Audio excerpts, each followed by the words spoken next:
Welcome to the Realizations Podcast. I'm Andrea Gordon, your host, and I'm excited to explore the world of real estate with you. In a world where perceptions often overshadow reality, Realizations seeks to redefine what it means to be a realtor. Join me as we peel back the layers of the industry, uncovering inspiring stories and celebrating the good in real estate. Whether you're a homeowner, a fellow realtor, or simply curious, this podcast is for you. Welcome to Realizations, where perceptions meet reality. Let's dive right in.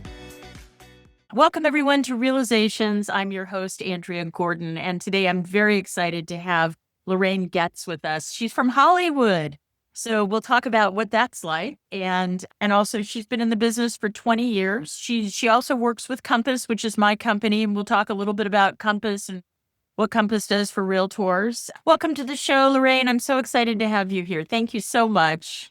Thank you for having me. I'm thrilled to be here. Excellent. So what's it like working in Hollywood? Do you work with famous people all the time? I do.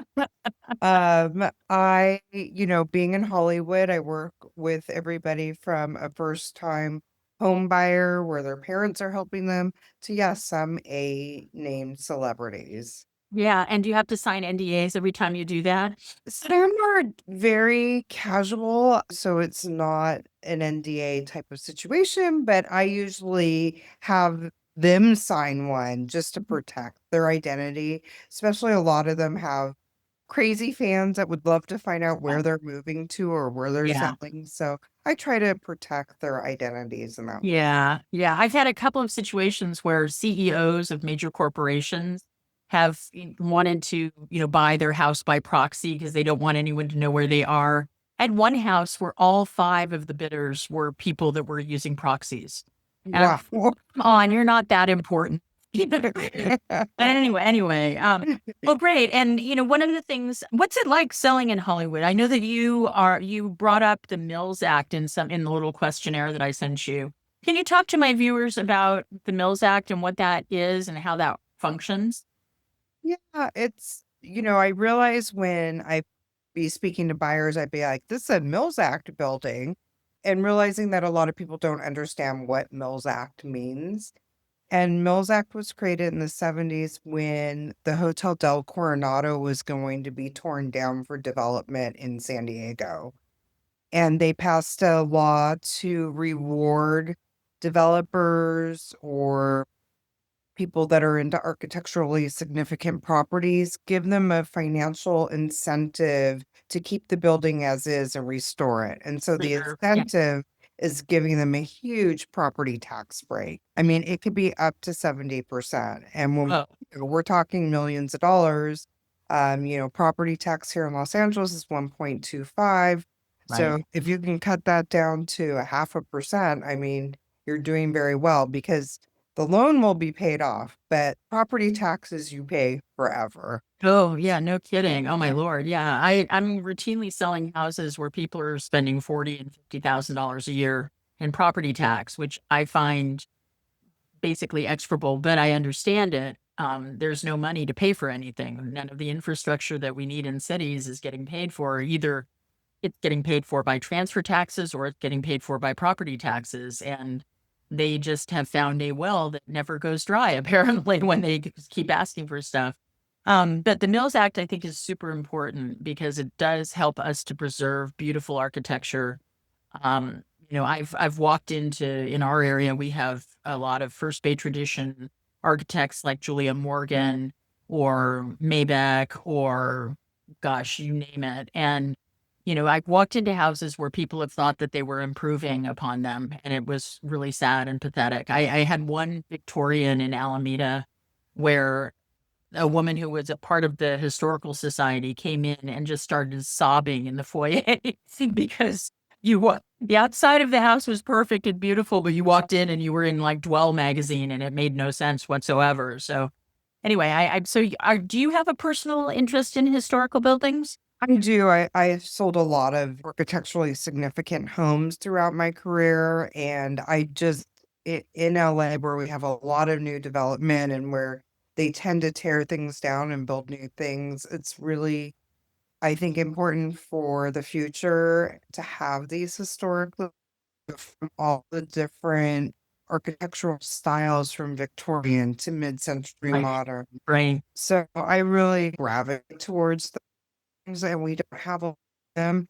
And it is challenging now to get the Mills Act because property taxes are Yep. such a source of revenue for our cities. Yep.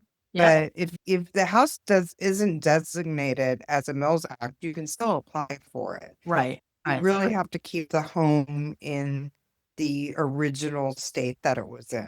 No, I know, and I love buildings like that myself. So, question: how did you get into real estate? I got into real estate because it's kind of been in my family. I had an aunt who was one of the top agents in Beverly Hills, and my father really enjoyed real estate and purchased real estate around the United States. So I was always involved in real estate. He owned his own business and bought the building, and really, it's the property that is the wealth builder, not the Right. business. Right. So I've really seen real estate can help people move on and also to their family. Right. So in real estate, you challenging, definitely. Oh no, not really. But emotions can get high when, someone's making the biggest purchase of their life. But it is very rewarding to the final outcome. Now, would your business, how does it break down? Is it mostly sellers or mostly buyers? Do you split it about 50-50? Do you change year by year depending on what the market's like? What's your world? I would say it's really based on the market. Mhm. I've definitely had a lot more sellers this year as in past where I had more buyers. It's really based, but I would say it's almost even, but like this year I see people are trying to capitalize on the great market we were having, and Right. we have a lot more sellers coming into the marketplace. Got it. And by the way, if you hear chirping in the background, I have a little parrot in my office. His name is Percival, and some you have a lower voice just like I do, and he likes them, so he starts chirping along. That's amazing. Yeah. Anyway, so when you are in a place like Hollywood, what sort of territory do you actually cover? Because I went to school at UC Santa Barbara, and half of my friends live in LA at this point, and I know it's not that large geographically. So, what sort of territory are you actually covering? Well, Los Angeles, geographically may not be large, but traffic, it makes the Oh, city very large. I know the city very well. My dad was born and raised here. My family was here. I lived on the west side in West LA and Venice for a long time, and now I live in Silver Lake, which is more like Los Feliz. yeah. I tend to do Hollywood and East, like Hollywood Hills, Los Feliz, Pasadena, Silver Lake, of course, Echo Park. But then I currently have a listing in Santa Monica and a sale closing tomorrow in Mar Vista. I will cover LA broadly, but I do focus on the east side of Los Angeles. And are you a team or what's the structure of your business? I'm on the Lorraine Getz team. Just myself. Okay. I'm just single agent. I do it all myself. Okay, and do you have an assistant? Do you have how do I you don't. I'm looking for an wow. assistant. I work very long hours. I get up at 6 in the morning and been going to 9 at night for the last couple months. Oh, wow. When was your last vacation? I did escape to Paris in April. Okay. Yeah, that was my last vacation. Okay, okay, so when you are not working, what are your hobbies out of curiosity? Yeah, so I love traveling. Right now on my radar is going to sing the Northern Lights in Norway. Okay. So I'm hoping to make that happen. And then I'm a big foodie, and my husband works in the wine industry. He actually works for Kermit Lynch, which is Oh, out wow. Yeah, yeah, late. yeah. Yeah. And so we enjoy wine and fine dining, and we're celebrating our 20th year wedding anniversary and going to the French Laundry this month. Congratulations. Thank you. Very excited. So usually you'll find me like at a restaurant or out with friends, whining and dining, and then traveling. And then I have a teenage son, so I like to spend, time with my family. Do you have pets? We do not have any pets. My son is allergic to dogs, Uh, but when he leaves to go to college, he will be replaced with a couple dogs. I hope rescues. One of the big causes of my life is working to raise money for the Berkeley Humane Society. So I love That's amazing. yeah, so that's great. I will tell you a very funny little anecdote about French Laundry. Many, many, many years ago, do you remember when French Laundry closed for a little while? Yes. Like it was like a year they were gone. Okay. Many, many years ago, I sold a mansion to somebody and they were all excited about it. And they invited me to lunch at French Laundry at the last seating that was at French Laundry. And I am a workaholic lunatic, and it takes about an hour and a half realistically to get to French Laundry from where I was working at the time in Montclair. And so I suggested to my buyer, that we just go locally someplace. And he was like, well, okay. And so we just went and had Thai food at a little restaurant. Well, I get off the phone after saying this to this fellow, and there's this gentleman that worked in my office. He's now passed on, unfortunately, named Tom. He was like Tom Wolfe or somebody like that. He always wore linen suits. He was this perfect little Southern gentleman who just was brilliant and interesting as a person. And he looks up from his desk after I get off the phone and goes, "You little idiot." I'm like, "What do you mean?" He goes, "Oh my goodness, all your taste is in your mouth. You just turned down the most amazing culinary experience you could have possibly had." And I've remembered that for the rest of my life because I realized I am so not a foodie. I eat like a 4-year-old. So for me, it didn't mean anything. I'm so happy that you are going there. Yes, I'm very excited. Yeah. Well, in terms of so you're like most realtors, you work very, very hard. You don't provide yourself with the work-life balance that other people who work 9 to 5 get. I'm like you. I work 80 and 90 hours a week. I have a team, but I'm also very, very competitive in terms of always wanting to sell $100 million worth of real estate a year. So I have those kinds of issues that I have to think about and get over myself. And you seem to me to be one of those hardworking realtors who is being as good as you possibly can be and serving your clients' needs as best you can and not taking the care that you should of yourself in some way, shape, or form. Am I right? This is correct. Yeah.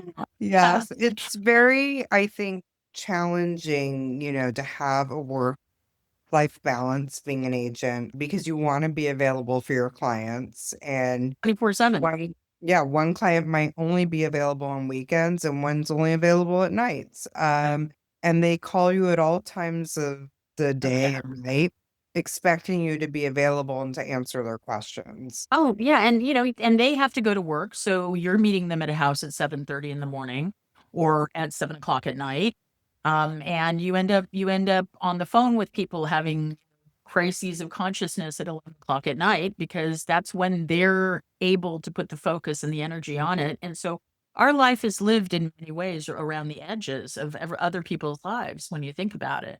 That's correct. Yeah. So, in terms of being in Hollywood, in terms of the travel and commute, what have you, how much do you think you spend on in your car driving places?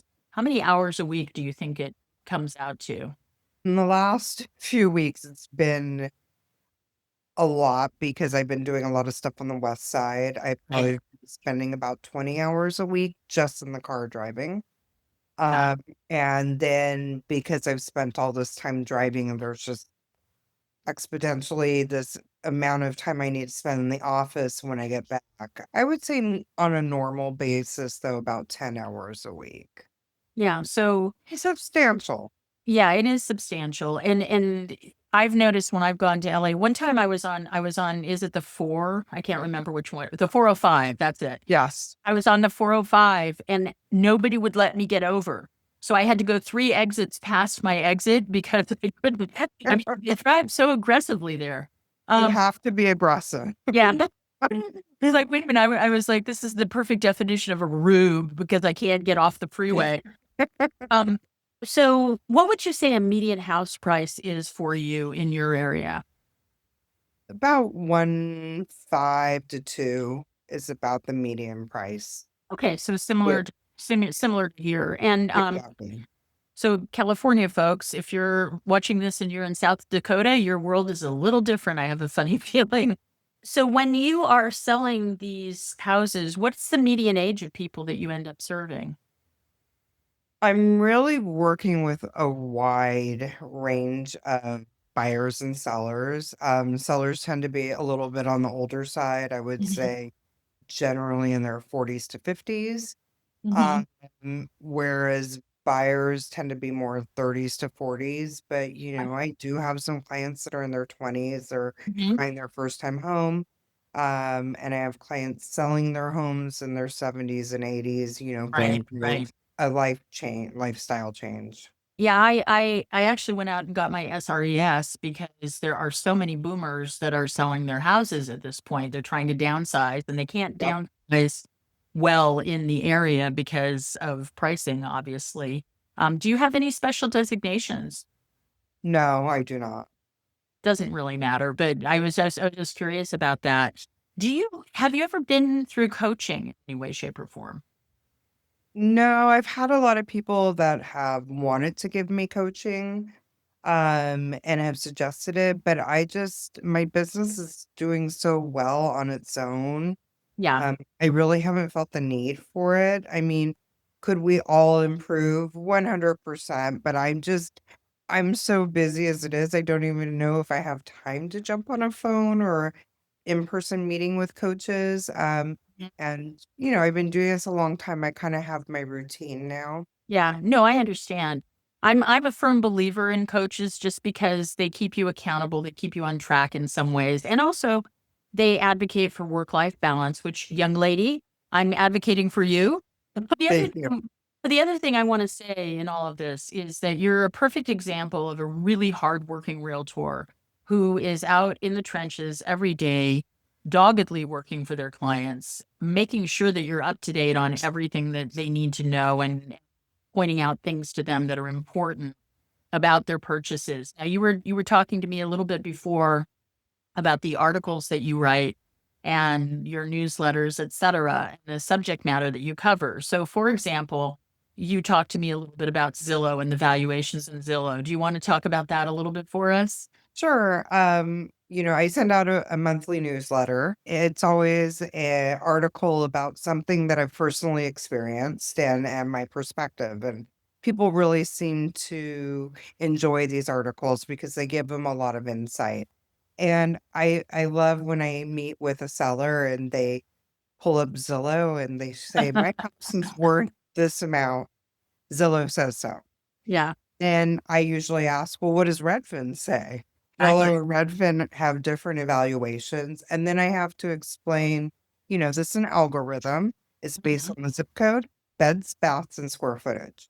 Does it know if you have a valuable chandelier that's worth $1 million on its own?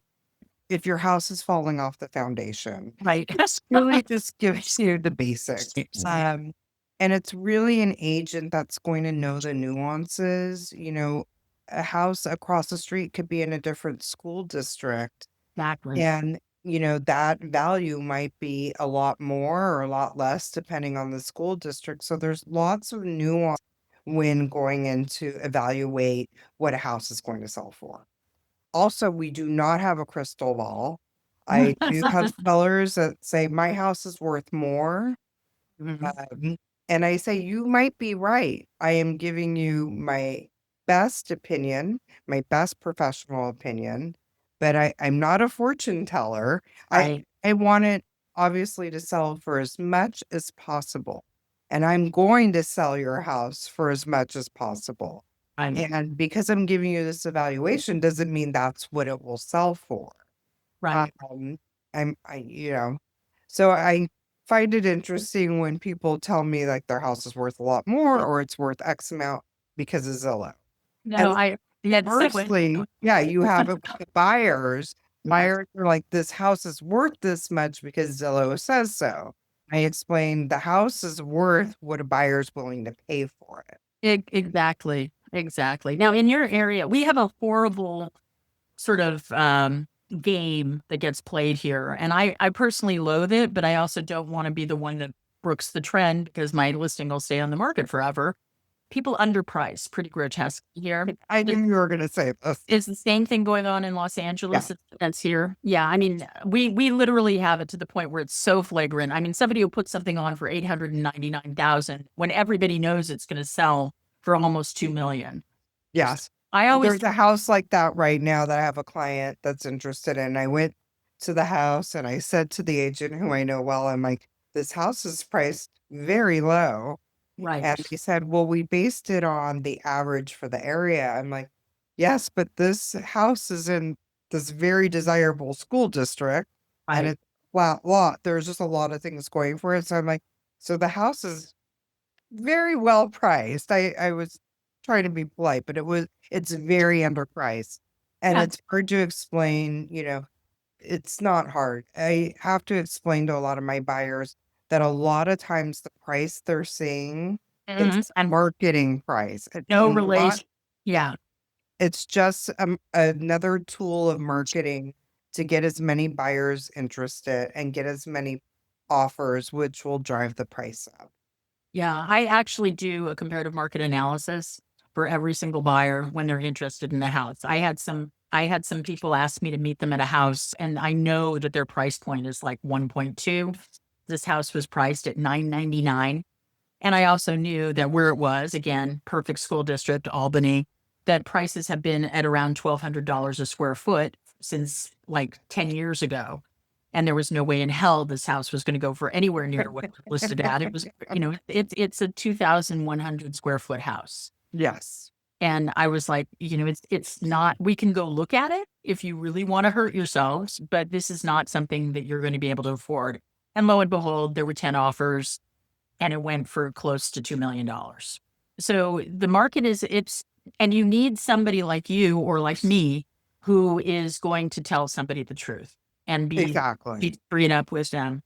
Well, you are utterly delightful. This has been just a joy, and I will refer people to you in Hollywood. I'm so glad Likewise in Berkeley. I now have my own agent in Hollywood I can go to. Now, if my viewers want to find you and want to talk to you and want to read your newsletter, how do they get a hold of you? The best way is to reach out to me on Instagram. It's at Lorraine Getz, LA Realtor. Great. And that is spelled Getz, correct? Correct. All right. Well, thank you so much for today. I really appreciate it. And I'm so glad It was so lovely speaking with you. All right. And have fun at French Laundry. I'm actually jealous now because I know what it is. And I hope to meet you one day in person very soon. I hope so too. Let's stay in touch. I Thank would love that. Thank you. Bye.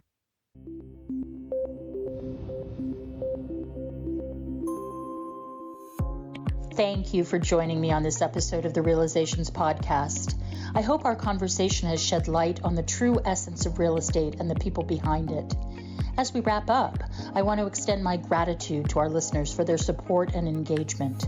Your feedback drives the heart of this podcast, and I look forward to continuing this journey with you. If you enjoyed today's episode, please consider subscribing to the Realizations Podcast and leaving a review. Your support helps us reach more listeners and spread our message of positivity in the real estate industry. Until next time, remember to keep an open mind, embrace empathy, and always seek the good in every situation. I'm Andrea Gordon signing off from Realizations. See you next time.